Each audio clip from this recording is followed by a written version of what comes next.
Hello, I'm back.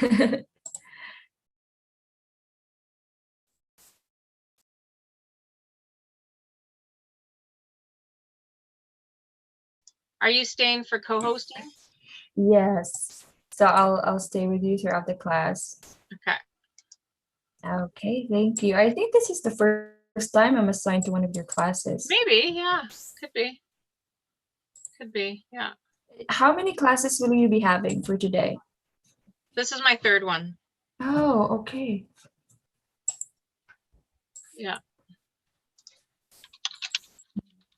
Okay. Anything else I can help you with? Like, are you good to go? Yeah, I'm all good to go. Yeah, just with technical stuff. Sometimes if I miss a question in the chat, you can alert me. That's Okay, about sure it. thing. That's about it. I'll also put in the link to all your classes on the chats later. Sure, yeah. The one I'm really promoting is Saturday's diabetes class. It's the first diabetes class. It's Saturday at 10:30 my time. And then next Friday is my today's food trends class I'm trying to promote on the 25th. Okay. Those are the two that I'm trying to promote. Okay, I'll put that on the chats later. Thanks. Okay.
Hello, hello. Welcome, everybody. Excuse me. I was going to sneeze. All right. Welcome. I think it was the bright light. I looked into the bright light. All right. Well, we'll just get ourselves sorted out. Get your water. Get yourself settled. I'm just going to open my chat box. Whew.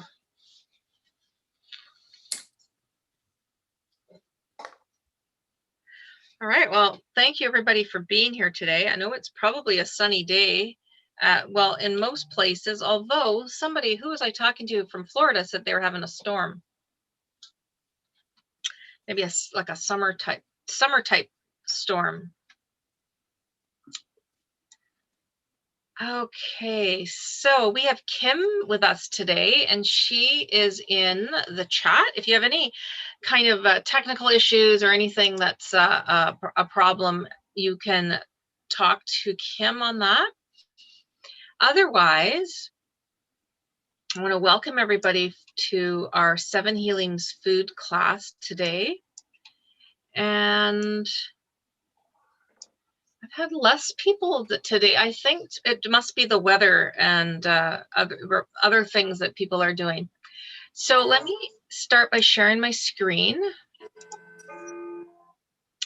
And actually, just one sec here. Let me just stop sharing for 1 sec. Yes, it is recording. Just wanted to make sure my record button was started. I do forget that once in a while. Okay, so hopefully you can see my screen. We are 7 Healing Foods, 7 Simple Recipes. This is a fun class. I love talking about healing foods. Well, I like talking about food in general, but when it's to do with healing, that's my jam. I really love it. Something that I've been interested in for very, very many years. And maybe you have as well, and maybe that's what interested you to come to the class today. So for those who have not met me, my name is Ravina. I'm one of the guides here at Get Set Up. I think we have about 30 guides now, and we all come from various backgrounds and passions in life. And some of us are teaching things that are right with what we did as our real corporate job, or others it might be their passion to do something. I believe that Shirley, she was in my last class. She's she's a lady that teaches the line dancing, and she's actually an ex-nurse like me. So that was kind of neat that she's doing kind of like a movement class, which I love. She had come to the last class on arthritis, so she wanted to learn a little bit about that. So as people are entering the class, what else do you want to know about me? I try to make it interesting each time, so don't repeat myself, but I am one of 2 guides that lives in Canada. The other guide, what is her name? Bernadette, if you've taken any of her classes, she's in Vancouver. I'm in Victoria, so it's not too far away. And I'm about 2.5 hours, 2 hours from Seattle, so north of Seattle. So just if you're not familiar. And yeah, I've just been interested in health and wellness and anything to do with food and nutrition for forever. So that's what I love to talk about. We do learn from each other. So I really hope that you can turn your cameras on, even just for a few minutes, just so we can see who you are, would be really great. And we are recording this class, so you can ask for a copy of it at the end of the class. We do live stream some of our classes, and today we are live streaming this one. And that just allows more people to see what's going on in this class. They can see us, they can hear us, they can't see our chat, and they can't comment or communicate with us. So I have no idea if I've got 1 person watching or if I've got 200 people watching, but we'll just welcome them anyways. And then lastly, we don't get paid for any promotions, anything that I might talk about, a service or a good, something that I talk about, a product. That's just because it's something that I like or use myself.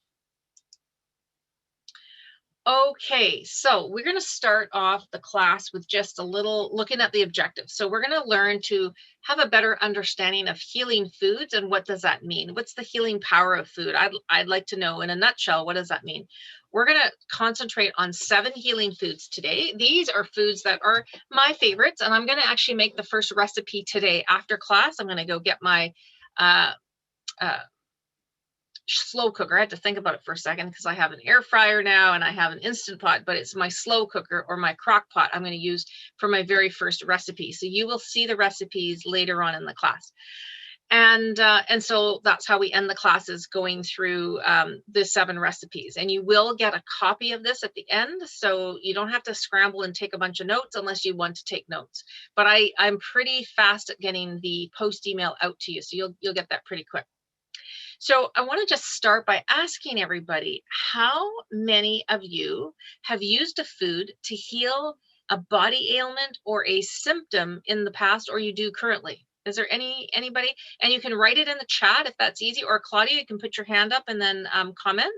That's great too. Chat or that way is great. And you just have to take the mute off to be able for us to hear you. That's great. Yeah, so you do it more often than not. That's great. I don't know how to pronounce your name. Can you take yourself off of mute and pronounce it, then I'll say it properly. Sure. Mitriz. Okay, Mitriz. So you do a lot of different, use a lot of different healing foods.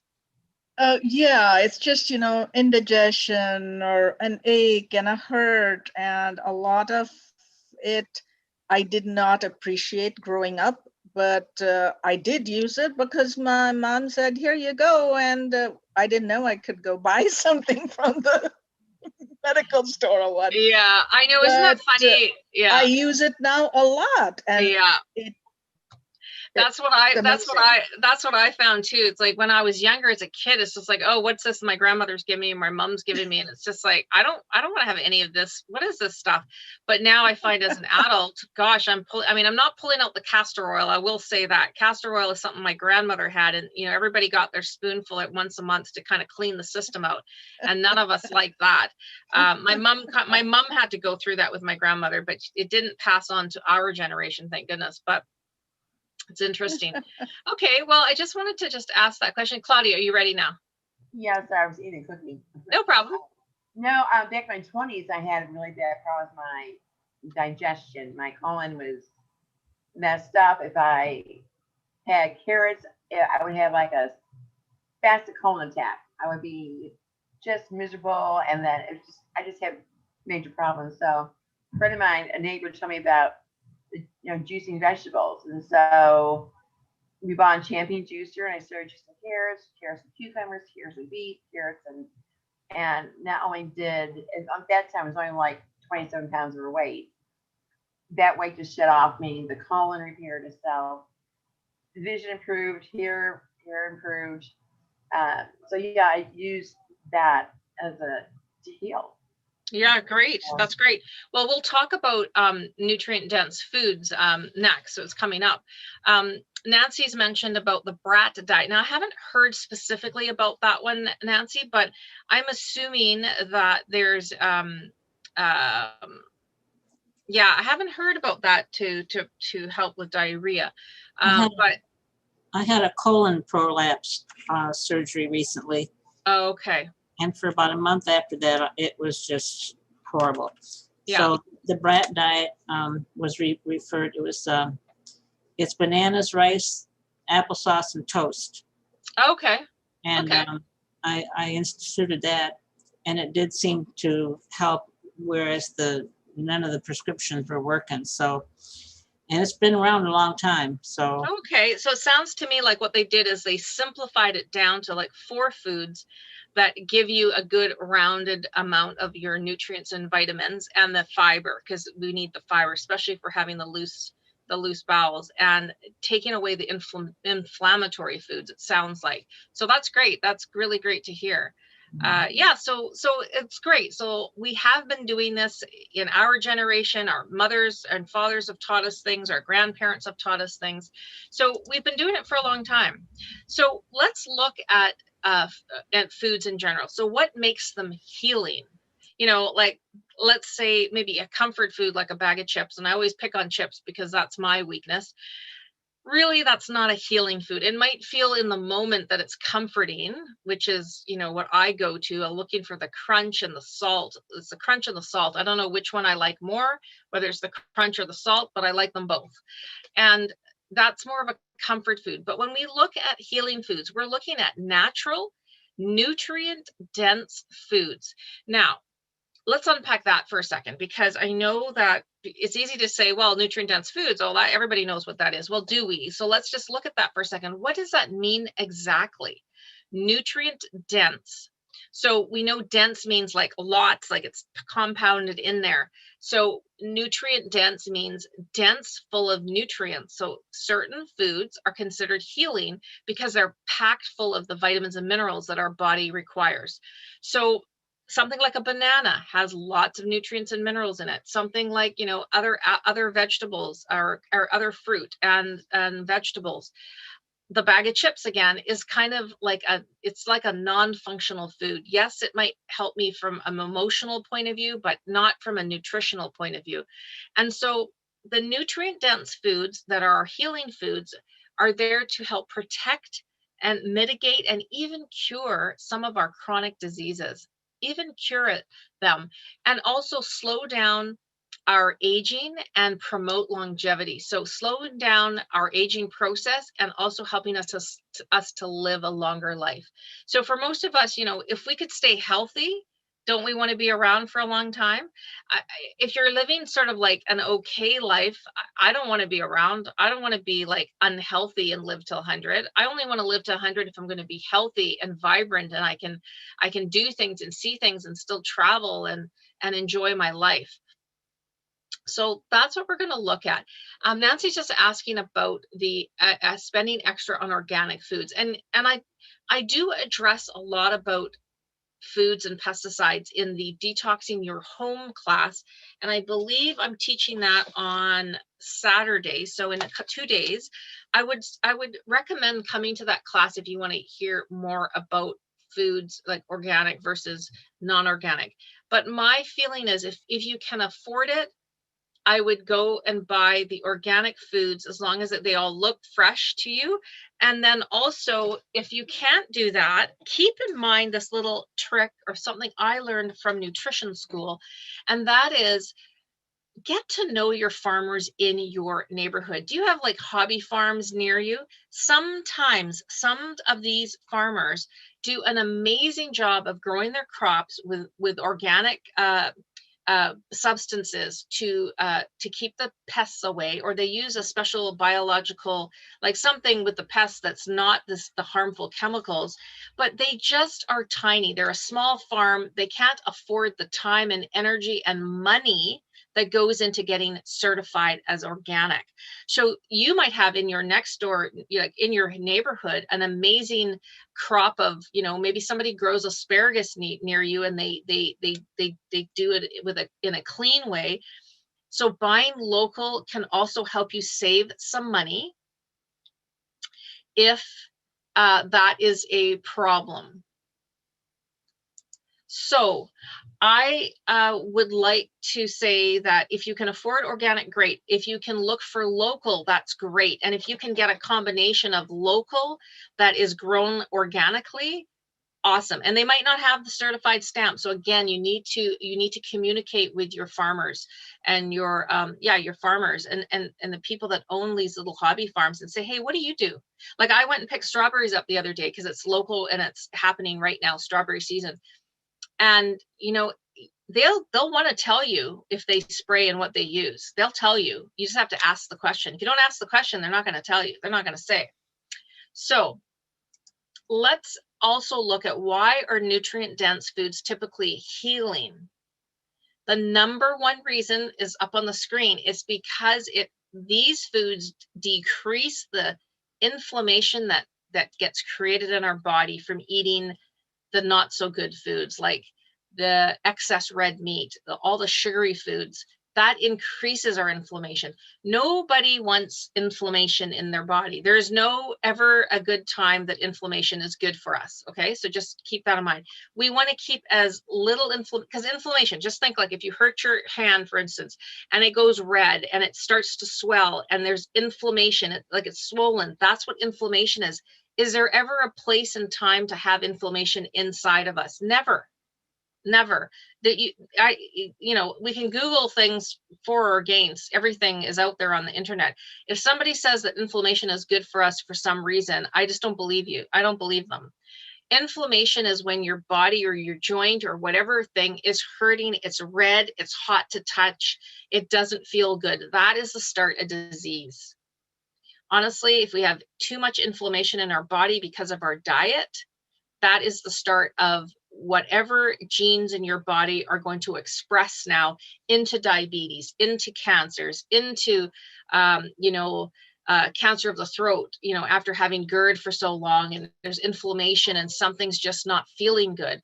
So the whole point here is we want to use healing foods. Number one is because it controls and decreases our inflammation in our body. You might ask the question then, well, how do I know how much inflammation I have in my body? Because you can't always tell. Maybe you shrunk down. Maybe you don't feel as bloated anymore. You probably are taking care of some of the inflammation. When I realized that dairy products, which are typically pro-inflammatory for most people, I'm not against dairy products, but I'm just saying that a lot of us get inflammation from drinking and eating dairy products. When I cut them out, in February, March, April, May. It's been 4.5 months. I haven't had dairy products, just maybe the teensy weensy little bit of amount.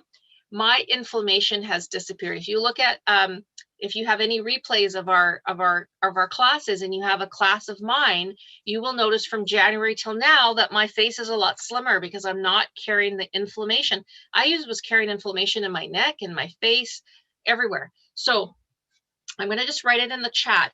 This is the test that you can get done with blood work. You can ask your doctor to put this on your blood panel when you get your blood work next. It's called C-reactive protein. That's the name of the test that you can get on your blood work to see what's going on inside. And sometimes the doctor will go, oh, I wonder if you've got an ulcer. I wonder if you've got something inflamed inside of you, because that number will be off the charts. But sometimes it's just general inflammation inside of us. So this is why we're gonna be looking at these 7 healing foods. But I want to just mention, because it's becoming more and more popular, doctors like Dr. Mark Hyman, Dr. Axe, these are doctors who really are promoting this whole evolution of using food as the center of healing. So these are doctors. They've got they've done their medicine through Western medicine, and they've chosen to look at the diet as the center of helping somebody to heal. Dr. Axe, for example, he feels that whatever goes in your grocery cart has the biggest impact on your health. Isn't that amazing? So we really want to be careful of that. And Dr. Mark Hyman, he has like a free podcast out there. He has amazing information. He's been on TV. He's been on like Dr. Oz and places and shows like that. So he's a great guy to follow, or ask questions to if he's got like a question answer type of thing. Dr. Mark Hyman has been involved with nutrition as a healing source for years and years and years. So he's a good guy to follow. All right, so today, let's get to it. We are going to look at 7 of my favorite foods. These are some of my top favorite foods, and we're going to talk about why they're healing. So don't be surprised that the first food are apples. We forget about the good old apple. Remember the saying, an apple a day keeps the doctor away. There's some truth to that. Back in the day, those people that were just eating an apple every day, they got into a habit of having their 2 o'clock apple or having their apple before they eat their breakfast. There's so many amazing things about apples. Apples, first of all, it's a fruit. It's packed full of vitamins and minerals. It has high pectin. You're getting that beautiful soluble fiber that helps to clean the pipes as the fiber goes through your body. It gives you a double dose of heart protection. There's so many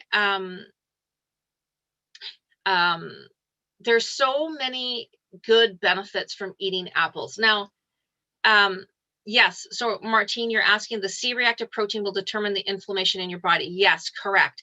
It doesn't pinpoint where the inflammation is, but the blood test will tell you that, wow, your inflammation is high. And then your doctor might say, have you had a cold lately? Do you have any kind of an ear infection? Maybe the doctor will then be able to narrow it down and say, the reason your number is high because you have an ear infection. But meanwhile, or a urinary tract infection or something. But if you don't have any like obvious infection, it could just be the level of inflammation in your body. It's a very good test to get done, and they can just add it to your blood panel when you're going for your regular blood work. So just getting back to apples, they're just very protective. Now, some people are not very good at eating apples. They sit in the fridge till they get a bit old, and we know that apples can last quite a long time in the fridge. If you're having troubles eating your apple, I suggest that you pull out an apple every day, get into the habit, get it washed, get it cut, get it cored, get it put into a nice little bowl with your nice little apple pieces. If you have like a grandchild that's not really keen on eating apples, you get it all prepared nicely. Even my brother, who's like, in his 50s, won't eat fruit unless his wife gets it prepped for him and puts it in front of him.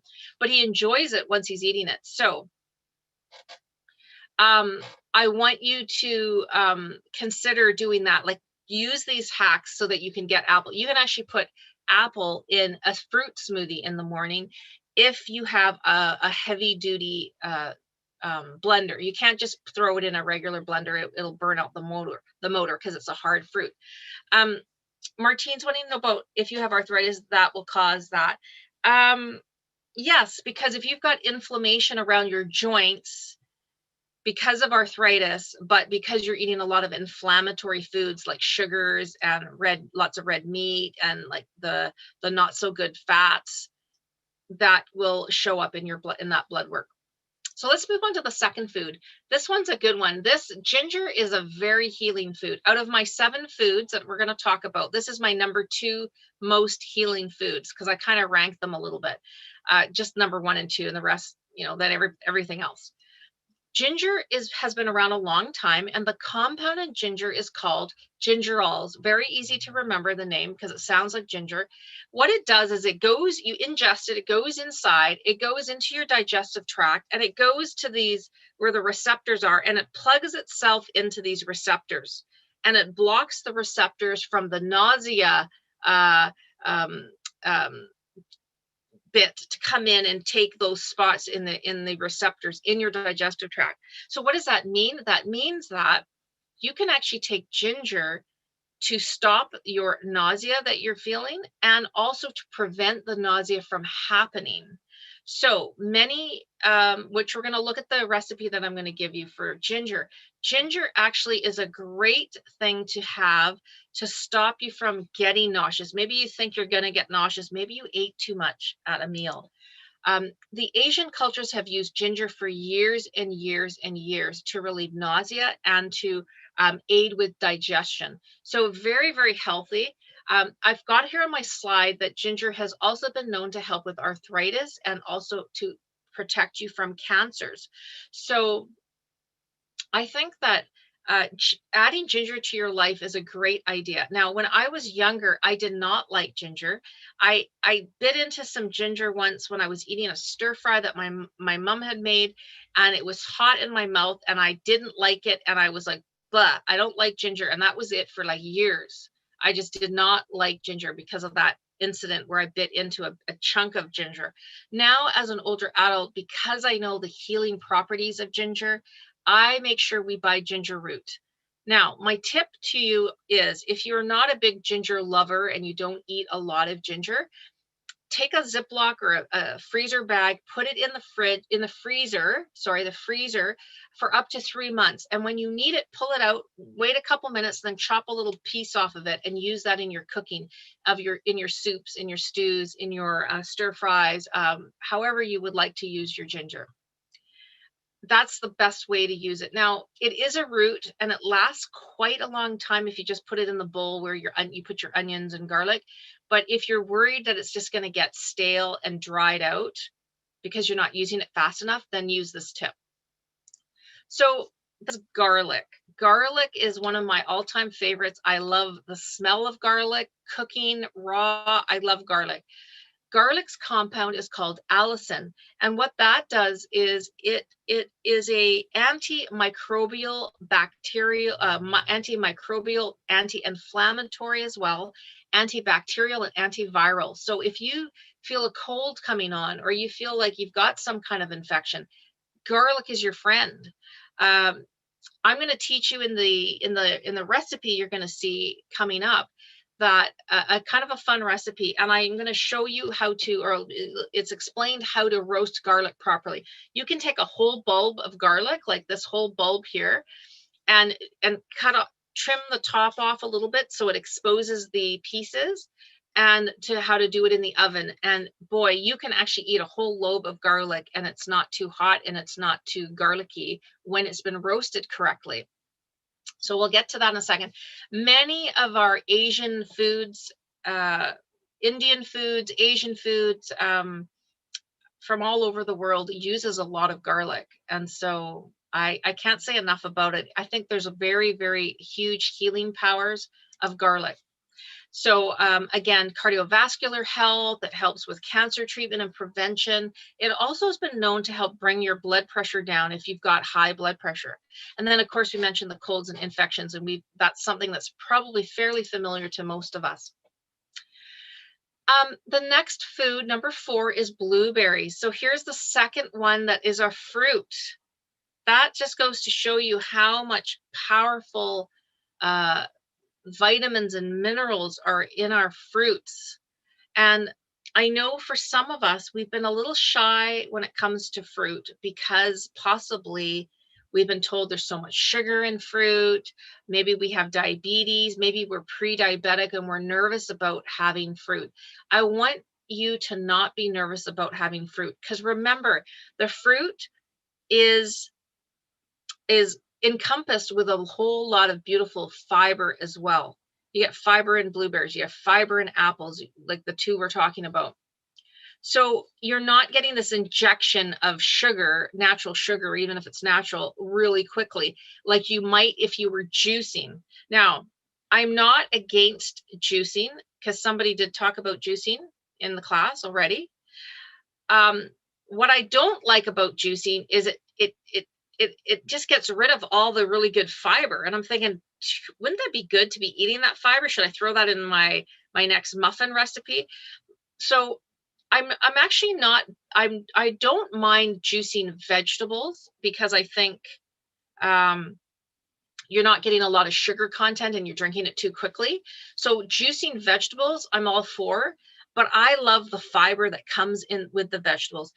Juicing fruit, I think you've got to be really, really, really careful, because there's a lot of sugar and you've taken away the thing that's supposed to help counteract the sugar in the fruit. So I want to just say that better to eat it whole or use it as part of a smoothie, so it gets, you keep all the benefits of the whole fruit when you throw it all into the smoothie versus the juicing. But I'm not against juicing by any means. I know there's people that swear by it. Like, I mean, who can eat this much zucchini? But if you juice it, or whatever it is, celery, if you juice it, then you're eating like a whole head of a thing of celery in your little thing of juice. So blueberries are the powerhouse of antioxidants. I mean, it's fantastic what blueberries can do, and really it can help. They say there is research to confirm that blueberries do help with various diseases, even cancer. So Kim was just wanting to share, slices of gingers thinly, let it air dry for 24 hours. Okay. And then you make a tea with it. That's wonderful. Okay, excellent. So you let it, that's really good to know. So you let it dry for a little bit. That's excellent. So let's look a little bit more with blueberries. Blueberries are actually also been known to help lower blood pressure because of what properties are in the blueberries.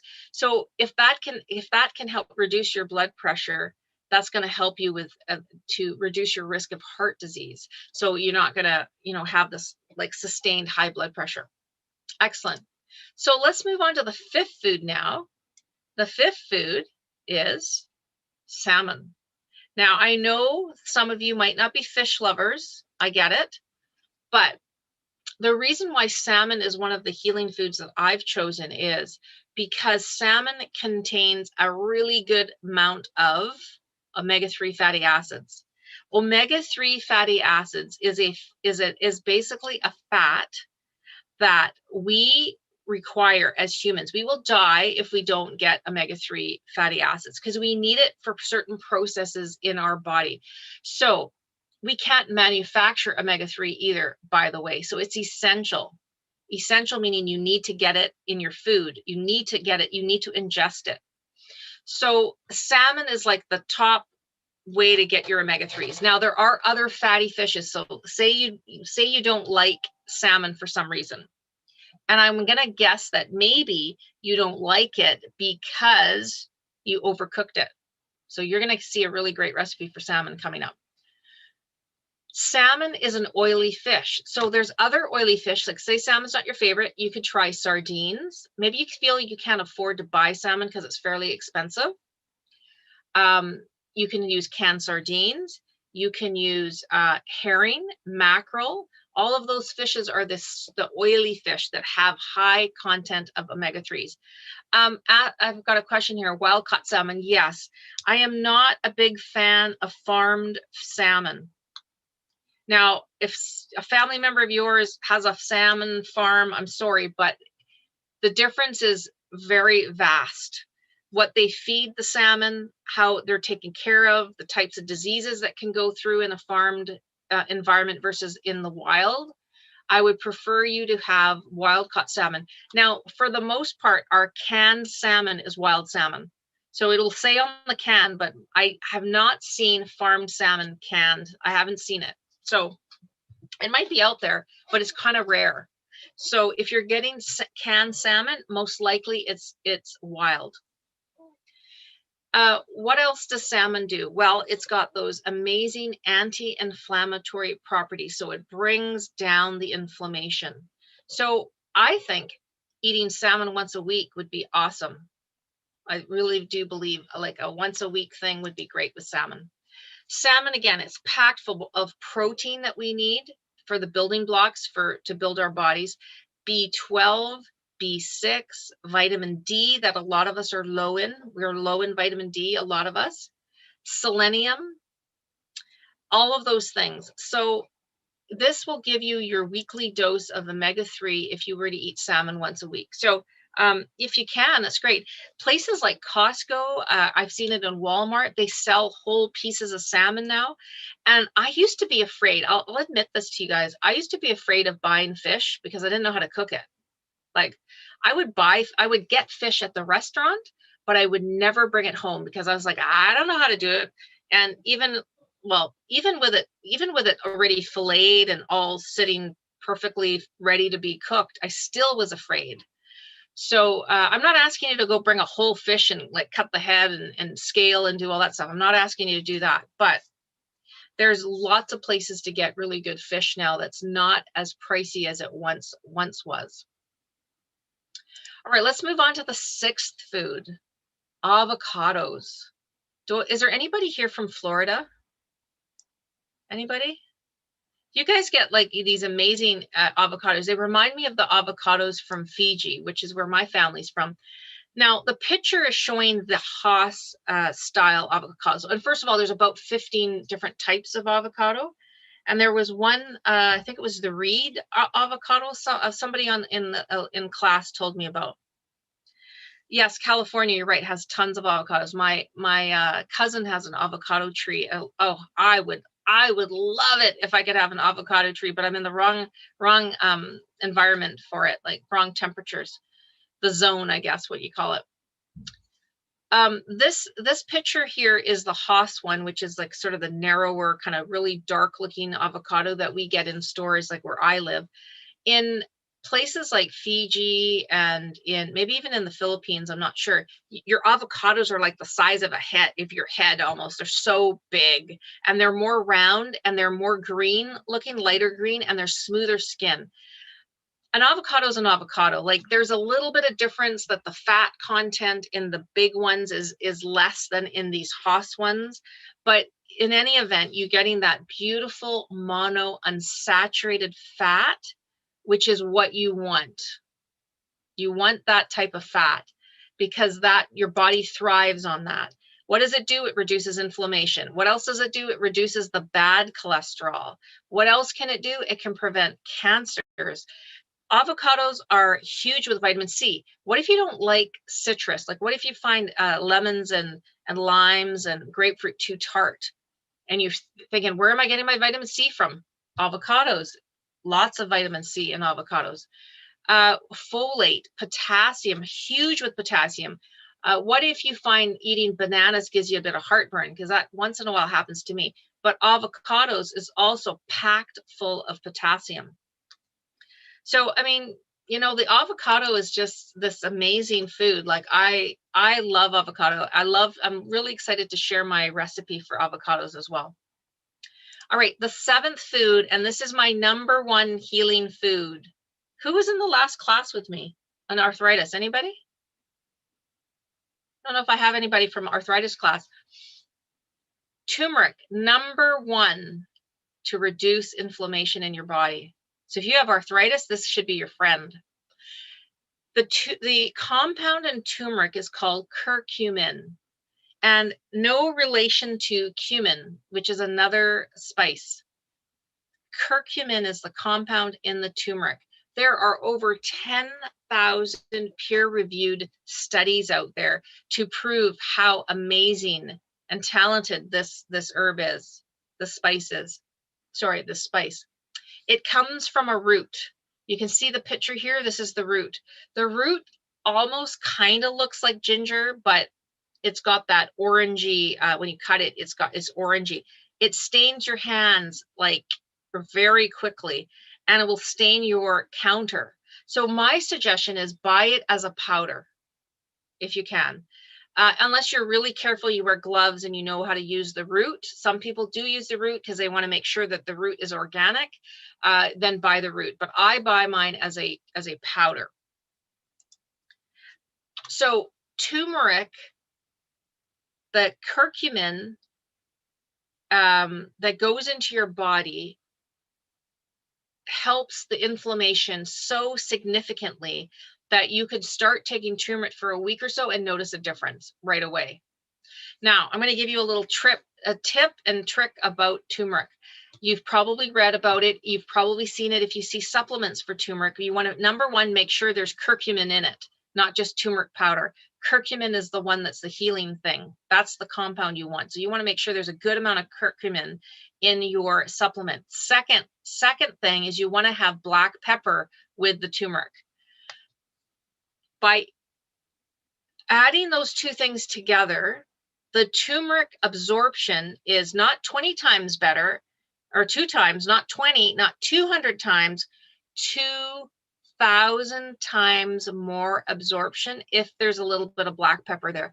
I don't know why, I don't know how, I don't know the science around it, but they know that when they add black pepper, and when I say this, I'm sprinkling a bit of black pepper in whatever you're eating with the turmeric that you've put into the meal, you're going to get 2,000 more absorption from your turmeric. So definitely. Now, I'm sharing a recipe that's very, very sacred to me because it's my mother's recipe. And I added to Mom's recipe a teeny tiny little bit of, guess what? Black pepper. And it doesn't change the flavor of the recipe that much. All right. So I'm going to just stop sharing just for a second. This is a good time to ask a question if you have a question. And I'm just going to switch my screen here and get to the cookbook that you will all get a copy of. So you do not have to take notes unless there's something you want to take notes on. So this is the exact book you're going to get. It's in PDF form, so you can print it or you can just look at it on your phone or on your computer. I like to print my recipes and put them in a little binder. So the first recipe is, we're going to start with the first food, was the apples. Chunky applesauce. This is my favorite recipe that I do. We forget about making applesauce. I don't know why. Everybody loves applesauce. Even grandkids like applesauce. There's so much beautiful natural sugar in apples. So you can see the recipe here. See what's missing. I'm not saying to add sugar, white sugar to it. Now, do me a favor and please try my recipe. Yes, Instapot is a great way to do it too, but here's the difference. Like, I love my Instapot. Don't get me wrong. I love my Instapot, but there's something about slow cooking your apples. So if you can use your old crock pot, you know, the crock pot slow cooker, I call it a crock pot, and get your apples in there and not add sugar and let them slowly, you know, do their thing. The actual natural sugars will naturally get come out of the apples and will sweeten your applesauce, that you don't have to add any sugar. I'm going to give you the challenge. I want you to try it without adding any sugar. Add cinnamon, add nutmeg, add allspice, add whatever else you want to your beautiful apples, but let the sugars come out and release themselves. I'm telling you, you don't need to add any sugar. It is so delicious. Now, I've given you some tips, like try to mix and match your apples. Like we tend to like, oh, I got extra apples. Oh, they're getting a little bit old. I'm going to make applesauce. So we use the exact same apple. Try to add in a couple different apples, like 2 or 3 would be fascinating, right? It would just like give it that amazing overall, like just like I'd call it one note versus like a full bodied sort of like wine, right? A full-bodied flavor. So I want you to try the applesauce recipe and then let me know how you do with that. And you know what? If you find, nope, it's too tart for me, too tart, I'm going to add sugar, then go knock yourself out, put whatever sugar you want in it. But what I'm saying is you don't need to add sugar. The next one is, and it's great that Kim had mentioned about making tea, ginger tea. This is a nice little recipe for making ginger tea. I think the tea is the best way to use the ginger if you're not a fan of it in your stir fries, especially if you're feeling a bit full after you've just eaten a big meal, or something didn't agree with you and you're feeling a bit nauseous. Maybe you know you're going to go on a bus ride and you're worried about all the movement on the bus, or in a car, or on a boat, or even on a plane. This works preventatively. So I've got it in the notes that helps to help you with the motion sickness that you might get before it happens. So you can drink maybe before you travel on the plane, you have a nice cup of ginger tea. I'm going to start doing that. I don't usually get nauseous, but hey, why not if it's a prevention thing? So that's the second recipe you're going to get in this booklet. The third one is a favorite of mine, creamy garlic mashed potatoes. First of all, I love mashed potatoes when they're done really well and they're creamed up nicely. You can see I'm adding a third cup of cream. I myself have stopped eating dairy for a while just to see if it would clear up my inflammation, which it has.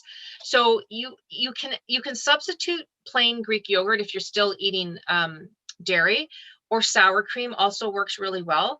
You can also use a vegan cream substitute. So there's vegan products out there, and that's what I would do to make mine creamy. I explained to you how to roast your garlic. There's like at the end here, I show you how to actually roast the garlic. This is the best way. Like, don't just put garlic powder in your potatoes. I'm talking about the real McCoy here. So I want you to get the real garlic, get the olive oil drizzled onto it, and get it roasted in your oven, and you're just going to get the benefits of this amazing garlic. You can actually take that roasted garlic and smash it onto like a piece of of toast or something. Make your own garlic bread. Wouldn't that be nice? That's another great recipe too, your own homemade garlic bread.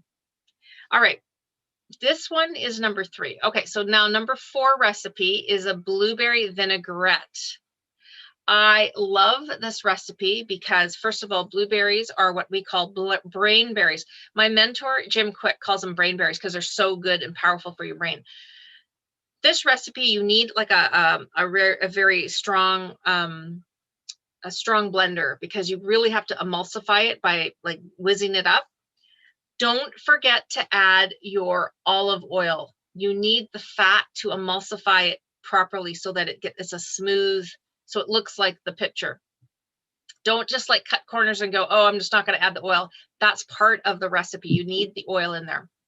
Just use olive oil. This beautiful vinaigrette, I actually use it with fish. With my white fish, like Kim's probably familiar with tilapia. That's a really popular fish in the Philippines, and you can get it here as well. White fish, this blueberry vinaigrette is delicious on. You can also use it on chicken. So chicken's another thing that is really great with that. Yeah, I know. Isn't it funny? Like our applesauces and stuff like that, we forget how it's such an easy recipe to make, and the young kids like it, the old people, the old folks like it. We all love applesauce. I do. I mean, sometimes people put it with their ice cream and stuff like that, but I can just eat applesauce just on its own.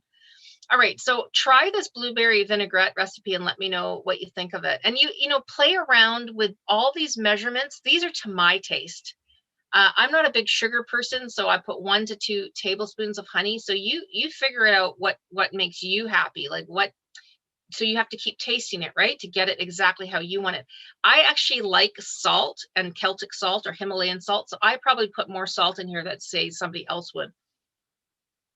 All right, here is the famous maple soy glazed salmon recipe. Now, for any of you that are not fish people, I want you to try this recipe and just see how lovely your salmon tastes. Try it once. If you don't like it, then I won't force you to use it. But it's mixing a little bit of maple syrup, a little bit of orange juice, a little bit of soy sauce, that crushed minced garlic. Oh my gosh, it's so good, so tasty. And it kind of looks like the picture. That's what it looks like. I explain exactly how to do it, how much salmon to buy, what to do, how to preheat the oven. how to marinate it. And then how to tell if your fish is ready. We often, not always, we often overcook our fish because we think there's no way it can be ready already. It gets ready quick, very quickly. Fish gets cooked very quickly. So when you're in a restaurant, boy, those guys, they learn how to do the fish, and they know that they need to get the steaks and everything else going. And then the fish goes up, like the fish is the last thing to go into the cooker, because it'll get ready way faster than any other of the meats. Let's look at the second to last recipe, guacamole. Does anybody like guacamole? Like, I love avocados, so it's one of my all-time favorites because it's mixing onion and cilantro, which I really love. I love cilantro. This recipe for guacamole comes from Guadalajara, which is a place in Mexico that I visited.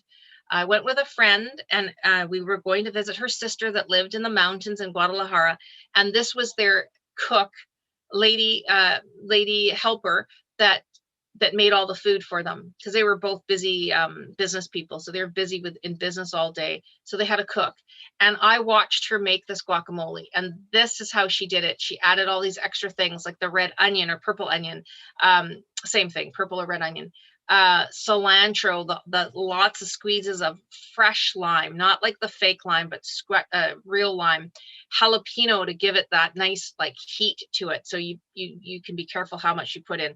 The Roma tomatoes, those are meaty tomatoes. Why do we say Roma? There's a difference in tomatoes, correct? Roma is more meaty and less juicy, like less seeds and less juice. So you want Roma tomatoes in this recipe because you don't want it to get too watery.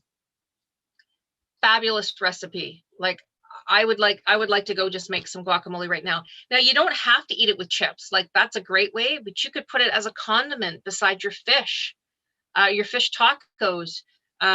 You're going to eat rice, and even you're going to have a curry with rice. You can have guacamole on the side. Like, it doesn't have to be with a big bag of nacho chips, which is kind of how I used to always eat it.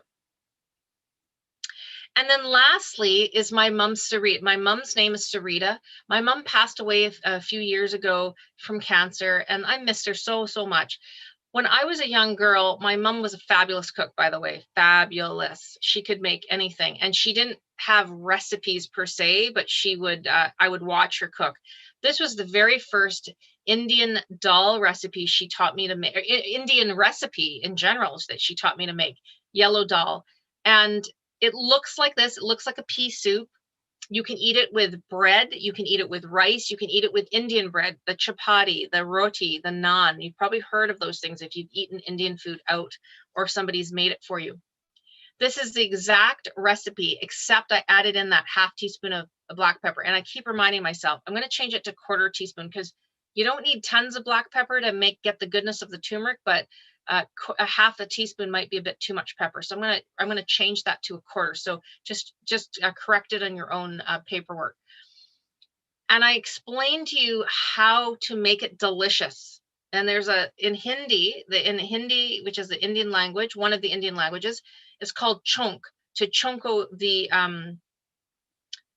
mixture to add into the lentils. So I explain it all in here. I hope it makes sense. My mother is so happy that I'm sharing her recipe with all of you. And if she was here today, she'd be so proud. Like, she just would be so happy that I'm able to share this recipe with all of you that are interested in healing your bodies. And this recipe, is very dear to me. I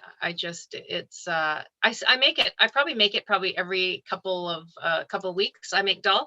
It freezes really well. So if you live on your own, make it up, put it in little containers, put it in the freezer. Make sure you mark it so you remember what it is. Put it in the freezer, and once a week, when you're feeling like you need that turmeric kick, pull out your dal and eat it with some rice, or as a soup. Even you can just eat it like a soup. So that's the end of the class. That is the booklet you're going to get. I want to just mention again, there are many, many healing foods. I've just hit the very tip of the iceberg with 7. So start doing some research and look at some other healing foods that you can add into your life. there are functional foods that are healing, and then there's the non-functional foods. And a lot of times, especially in times of stress, we tend to have more non-functional foods on our plate or in our pantry. So try to avoid those. Please check out the schedule for the upcoming classes, because it does keep changing and evolving. My diabetes class, the first time I'm teaching it is on Saturday. And my food trend lifestyle class is coming out next Friday. And I'm really excited about that, because I'm going to talk about the different types of food lifestyles. Like, are you vegan? Are you vegetarian? Are you a pescatarian? What does that mean? What does keto actually mean? And what is light keto? Is this a trend or is it real? What else? What's a Mediterranean diet? We used to hear about Mediterranean all the time. Yes, Sue, I believe you can now search by teacher if you want to see my other classes. I have 11 classes out there on Get Set Up. I think it's 11. Yes, 11 classes. And I'm working on my 12th class, which is a class on longevity, how we can become, have more longevity. Yes, okay, great. So that's wonderful. So you can, if you were looking for the My Health classes, you can punch that in and the trends class will come up. And it's the first time I'm ever doing it. It's only on the schedule once so far, next Friday. What else to tell you? I will send you out the post email with the attachments.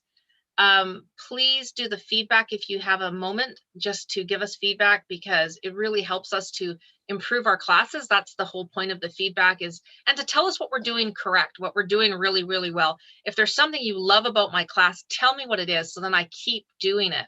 Because, you know, we do these classes a lot, and I teach the same classes pretty much every week. And if I know things that are really, really amazing, then I will make sure I do it. Yes.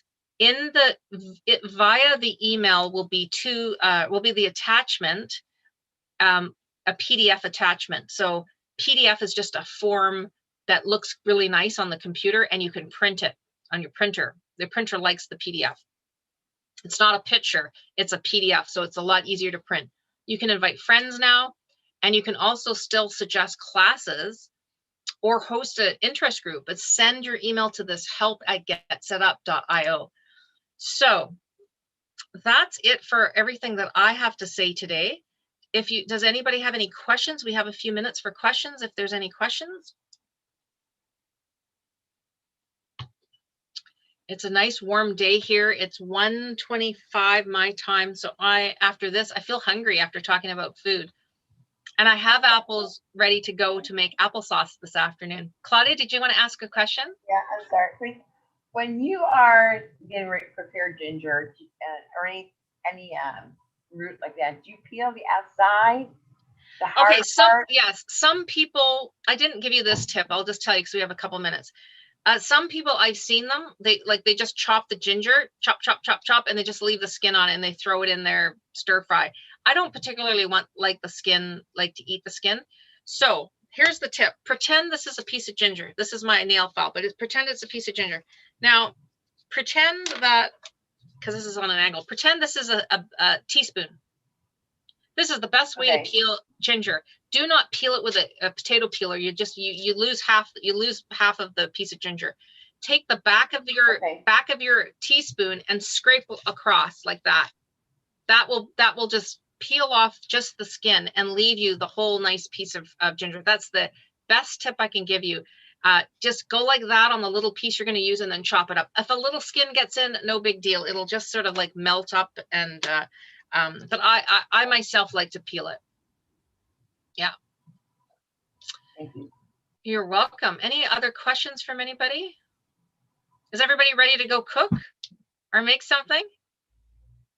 I'm excited. Yeah, the applesauce. Oh, I love in the morning when you wake up and you open the fridge and you go, oh yeah, I made applesauce. Yay.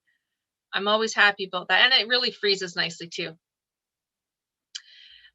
So Martine's asking about turmeric, supposed to have cumin. So cumin, no.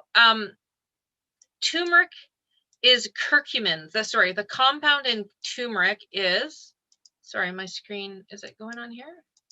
Is curcumin. That's the compound in turmeric.